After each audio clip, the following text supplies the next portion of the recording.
good amount of people showing up. Thank you, everyone. This is lovely. Yeah, thank you everybody for coming today. We are the Osher Lifelong Learning Institute at the University of South Dakota. And I have South Dakota map up behind me today.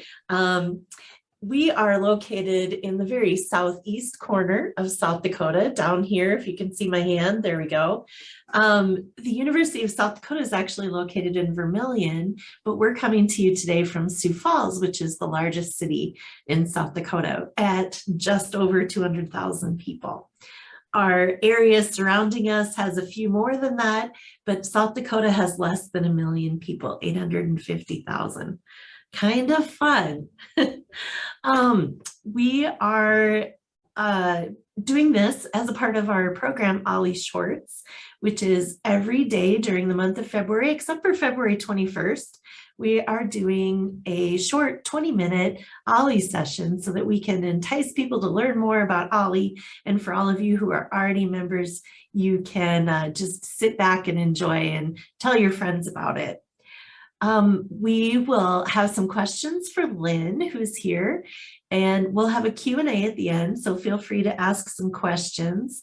We will do our best to end by 1 o'clock. We're pretty good at that. And I need to thank the South Dakota Humanities Council and the National Endowment for the Humanities for the funding for this program. So thank you, Lynn, for joining us today all the way from El Paso, Texas. We are so glad to have you here. How's the weather in El Paso? It's wonderful, and thank you for having me. This is a real pleasure to be able to talk to other OLLI students. Yeah, it's 63 degrees. We're going to have a high of 77 today, a low of 43. And it's sunny. This is the way it is in El Paso. Those of us that moved here many years ago just decided to stay. I came here 22 years ago, and when my job kind of just went away, and the industry that I was in went away, I was like, I'm staying. I reinvented myself and stayed because it's really one of the best places in the country to live in terms of weather. Wow, it sounds dreamy. Right now, I don't have the exact temp, but last I checked, it was about 18, I think. So we're a little bit, Stacy, is it colder than that now? 36, it says, actually. Oh, we warmed up a little. Above freezing. Yeah, that's a good thing. Well, we get cold weather too. Don't misunderstand me. We get cold weather here.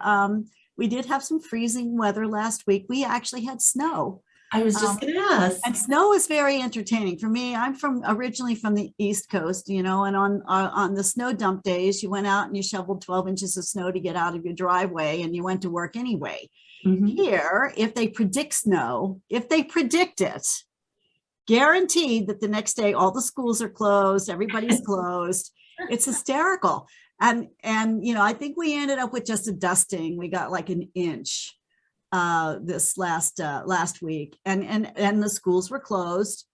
But I will say, when we get it, because we live at the base of the Franklin Mountains, and the mountains here are not, they're not treed like most other areas of the country, since we're high desert. And so it just looks like the universe sprinkled powdered sugar on top of the mountains. And it's one of the most beautiful things you can possibly imagine.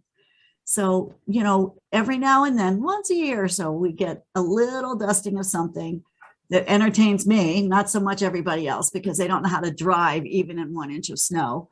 But it's beautiful. It's just beautiful. Very cool. Tell me something that most people think about where you're from, either El Paso or Texas. We all think it, but we're wrong. What are we wrong about? What do we get wrong? Well, it's kind of funny because El Paso is one of those places that's never really on anyone's radar, except lately. We've been in the national news a lot lately because we are on the border. Mm-hmm. El Paso is actually in the tri-state area. We literally sit on the edge of Texas, of New Mexico, and of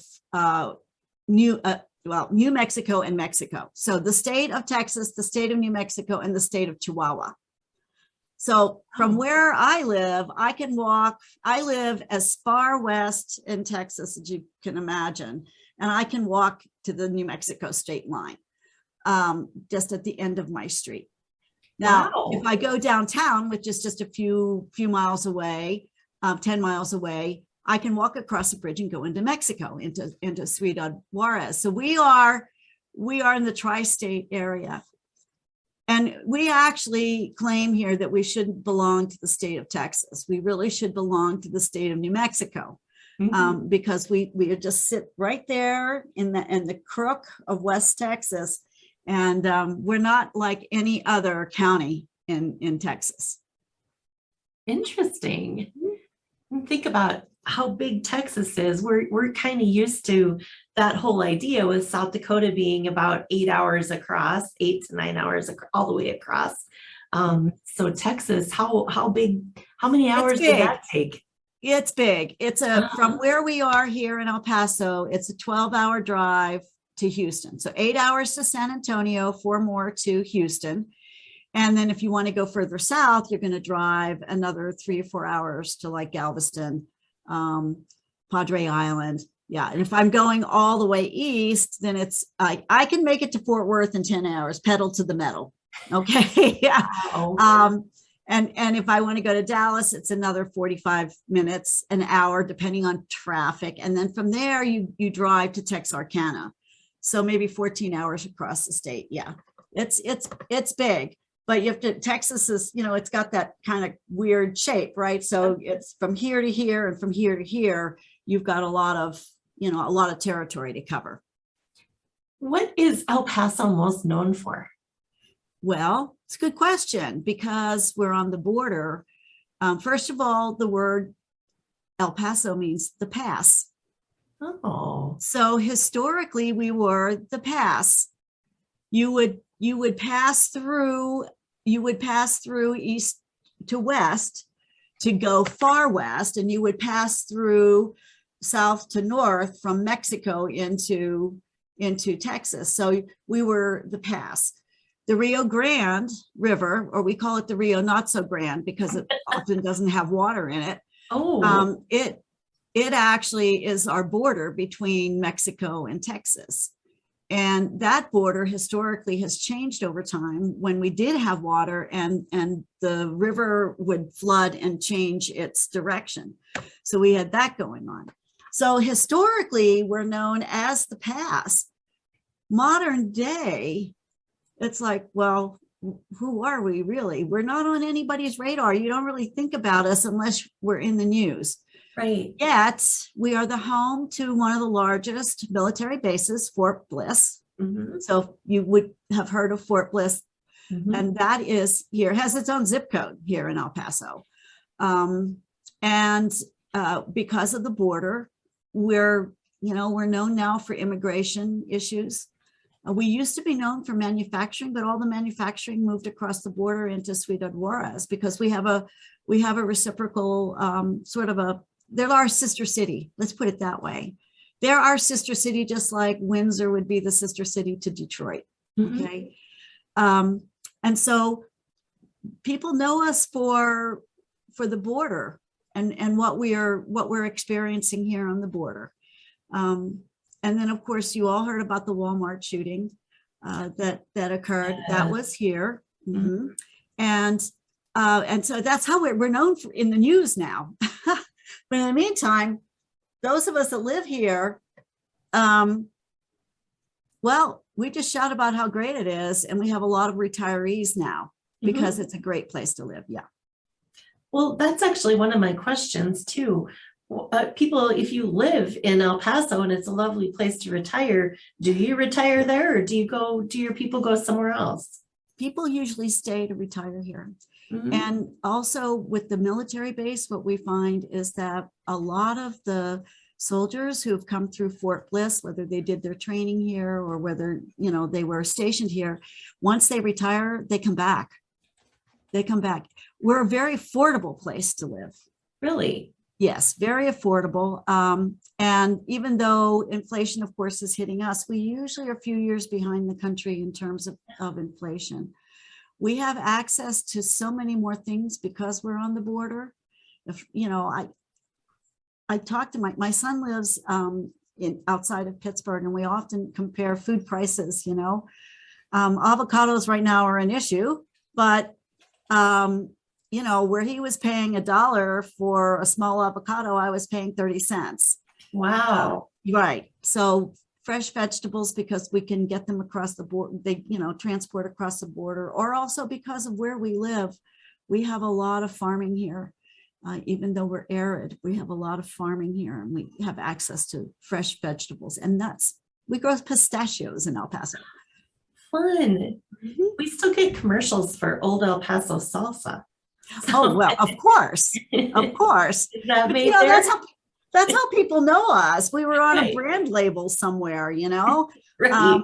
and so, yeah, if I said El Paso to you, you would automatically think salsa, right? That's where And my the other mind thing went. is, they often associate us with Mexico because we are bilingual in this city. Mhm. You'll drive down the freeway, and you see billboards both in English, both in Spanish, and in Spanish. A lot of our communication in the city, both Spanish and English. Spanish radio stations, television stations. We have access to all of that. We're bilingual. It's in some cases, it's almost a first language, although that has been changing a lot in the past couple of years. Interesting. Well, speaking of languages, like in South Dakota, we have a lot of immigrants who came here. We had people who came west, when they opened the West. So we have a lot of immigrants from Germany and Russia and Czechoslovakia, Norway. A lot of our population, we have that heritage. One of the things that we say all the time is the word ufta. And ufta means something like, if I said ufta, it could mean that's heavy. Or if I go outside, I could say ufta, and that would mean it's cold. Ufta just means a lot of things. It can mean wow, it can mean a lot of things. Do you have a colloquialism like that you use there? Yeah, in a sense we do. The language here has been so integrated. We call it Spanglish. Oh yeah. Okay, because it's been so integrated. So what they say here is mucho gusto. Oh yeah. Which means, hey, nice to meet you. A lot of times we'll just say hola, or Monday. Monday means like not Monday the day, but Monday means like what do you need? So there are just a few words that are always floating around, and those of us that live here just know what they are. Right. And we respond. Yeah. But there's a lot of gratitude here. It's really interesting. You hear muchas gracias a lot because of the culture. Mm-hmm. And that is something else that when I moved here, I noticed that there is politeness, especially for us older folks. And so many people will open the door for you just out as an act of kindness. And I love that. I love that part of this culture. I didn't get that on the East Coast. Instead of opening the door for you, in many cases, they just push you out of the way so they could go in, But here it's not that way. There's a politeness. There's still, there's still rudeness every now and then, but there's a lot of politeness here. Wow. And that's kind of like, what they say, actions sometimes speak louder than words. And so I think we've all learned how to interact with each other that way in this bilingual environment. That is fascinating. I'm liking this. I'm liking your town more and more. Oh, it's great. We have palm trees, but we don't have any water. I mean, that's, we live at the bottom of the Permian Basin. So we have a lot of, we live at the bottom of the sea, but there's no water. Right. Let's talk about your history a little bit. Who are your Indigenous people? And do you teach that history in your schools? Actually, we used to do a lot of El Paso history. We've lost some of our instructors, but right now we're doing walking tours in downtown El Paso, and they are our tour guides are just this wealth of information on the things that have occurred in El Paso.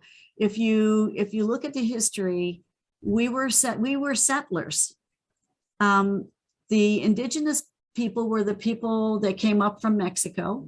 Okay. And so you see a lot of, well, there's just, a lot of that heritage that we see native to Mexico, of the Native American. They're still Native Americans, just Central Americans, if you think about it. Okay. And Mexico too, we all learned how to say words like Oaxaca. If you spell it out, you'd never know. But a lot of heritage that comes from northern Mexico and central Mexico and the Oaxaca area, indigenous peoples. So that heritage is there, but we were settlers that passed through. Right. And so they talk about, when we're doing the El Paso tours now, they're going to talk about the train stations and how the trains came through El Paso. If you think about it, at one point in time, the Wild West, how did people travel? They traveled by train. There is a trail here called the Butterfield Trail, which was the trail that the settlers that drove, their wagons, that trail was the wagon trail. And so that trail is here. And it actually crosses through a place called Hueco Tanks. And Hueco Tanks is an outcrop of stones, rocks, and the Native American Indians lived there as a tribe. And it's called Hueco because there are indentations in the rocks that were created actually by water. And the Huecos held the water from any precipitation that we had. And that's often, aside from the river, which had more water in it years ago, that's how the indigenous peoples actually gathered their drinking water and their cooking water. So, the history here is so rich. And you mentioned immigrants, obviously, because we have the migration that came from the South to us. And now, of course, come forward to modern day, we've got the immigration issues from all of the Central Americans fleeing, the refugees. But we just were host to one of the Afghani refugee camps too. Wow. And then also, do you remember when Katrina hit New Orleans? We had several people from New Orleans also come and, settle here in El Paso. So we're becoming more and more of a mixture, even though we're like 76% Hispanic, I think, or maybe 86 now, I'm not quite sure. Wow. Mm-hmm. You mentioned that you have TV stations that are in Spanish, but do you have local television or a local newspaper in El Paso, or does that come from somewhere else? No, we have local newspapers. We have the El Paso Times and we have El Paso Ink. But more and more people are not reading the newspapers, the print. So we do have our local stations. They're all network affiliates. But then we've got a few smaller stations that broadcast on a lower bandwidth, and you can still pick them up. Good. So you live in such a beautiful area, and it just sounds lovely. It's temperate, it's beautiful, it's kind, it sounds great. So if you have a vacation coming up, where do people from El Paso usually go on vacation? Well, that's a good question. We just recently had a lot of people go, I'm taking that vacation that I put off for 2 years because of COVID. Where did they go? They went to Cancun. In Mexico, and right now, most people they're traveling to visit family. So if there's family somewhere else, in the country, I know myself for Christmas, I went up to Pittsburgh to spend time with my son. They're just escaping to spend time with family.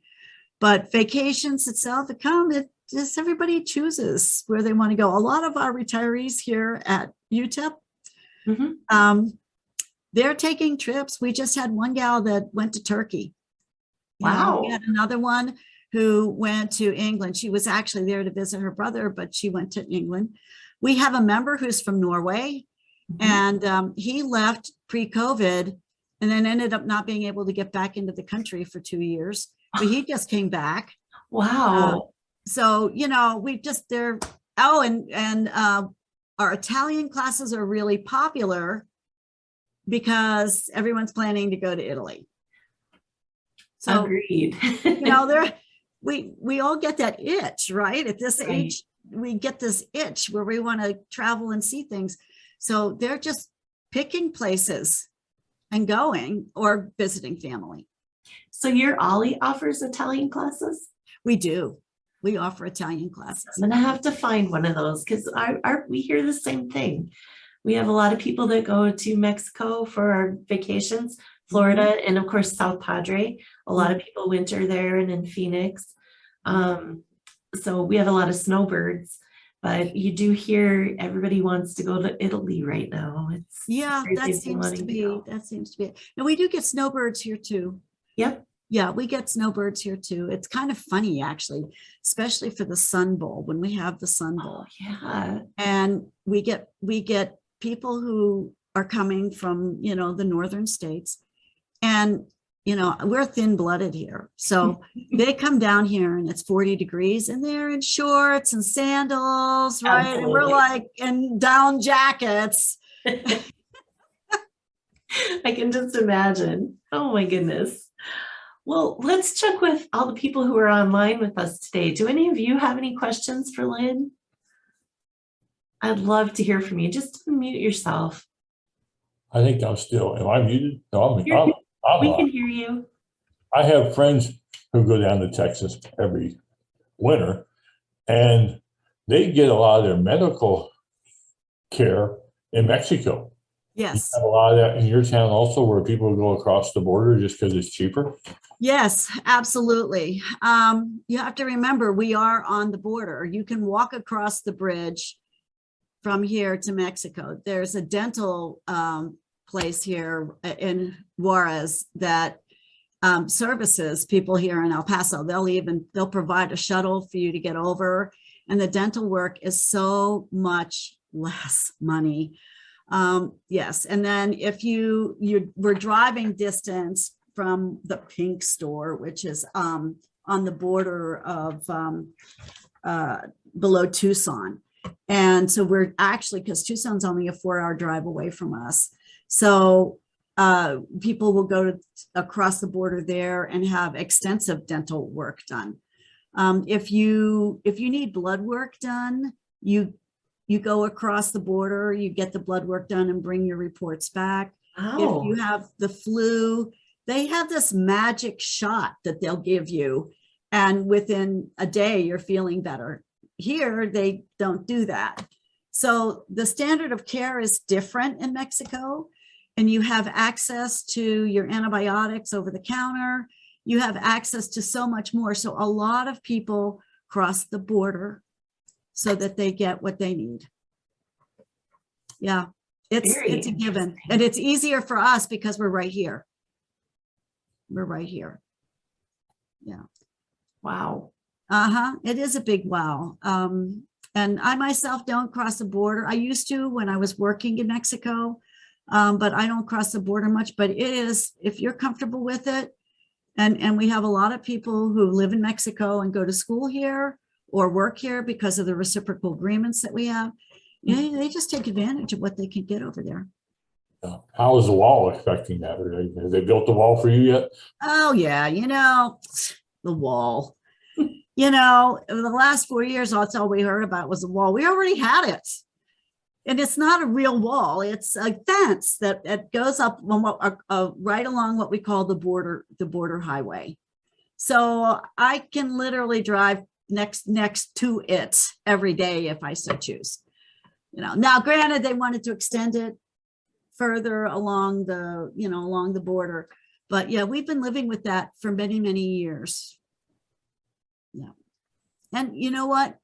It doesn't necessarily keep people out, but it is what it is. Yeah. Great. Any other questions for Lynn? Come on, I know you have them. Is El Paso considered a safe city? Like, would it be safe for people to be out in the evening, or do you need to be careful? No, it's considered, actually, it was considered one of the most safest cities in the country, believe it or not. Because we're on the border, we have a high contingency of FBI, CIA, NEA, all of that. And we have what we call the Border Patrol. Then we have customs, because we're constantly bringing things across the border. So in terms of our safety, we've got all of that enforcement in play for us. You're going to hear stories about, snipers from across a border. But here's the other thing. You hear stories about the drug cartels, the Mexican cartels, all of that. Well, guess what? If you live in a city where those people are actually working, you're actually pretty safe. It doesn't, it's kind of like goes against your intuition, right? Right. But yeah, so yes, there's that kind of activity, and yet we've got the law enforcement that keeps us all safe in that regard. And then those not so nice people, well, they just simply protect the people that, and they protect the city that they live in. So yeah, that's kind of where it is. It's safe. It's really safe. Yeah. There was a point in time when we were in the news a lot because of missing people and so on and so forth, but that was because of what was happening across the border, not what was happening here. Wow. Yeah. You're convincing me more and more. Yeah, it's nice and sunny and warm here. And it's a dry heat. We have temperatures that go into the hundreds in July and June. June is our hottest month. Okay. And we have about 3, maybe 4 weeks that we'll have triple digits. Okay. We'll go into the hundreds, 102, sometimes even 105, but we keep saying it's a dry heat. Right. And it is, because we don't have that humidity that the rest of the country has. We're high Chihuahuan desert. The city caps out at about 8,000 feet. That's the highest point in the Franklin Mountains. And actually, if you bake a cake, you have to follow the altitude instructions. Okay. Yeah. Sure. We sit a little bit lower in the city. We sit at about 4,500 feet in the altitude. So when you live here, you're breathing, you actually have to adjust your breathing, and you get accustomed to that. But when you go back to sea level, boy, you have so much energy because we are so used to living in this altitude. We have a lot of cyclers who train here because of the altitude, because it builds your lung capacity. That's the other thing. And we're also a flyway. So if you're a birder, then we're we're a very, very good place to do your birding, because we're a flyway. Yeah. Excellent. I bet you have monarch butterflies too coming through that area. I've seen a few. Yeah. Excellent. It's special. All I can say, it's special. I've lived all over I've lived, in different places of the country. I've traveled all over, but every time I go back to Pittsburgh, as much as I love my family, this is home. This has become home. Beautiful. Lynn, thank you so much. It has been an absolute pleasure to talk to you. Thank you for telling us so much about where you live. I'm definitely going to come visit. It sounds amazing. You all are welcome to come and visit anytime. You just let me know and we will take care of you. Well, thank you. Thank you. And I want to invite everybody back tomorrow. Use the same link. We'll be here at 12:30. We're going to talk to Jacob Cox, who uses laser cutters to create fashion decor. What could that mean? I've seen some of his work. It's pretty exciting. So I hope you all will join us tomorrow. And Lynn, thank you, and have a great day. Thank you.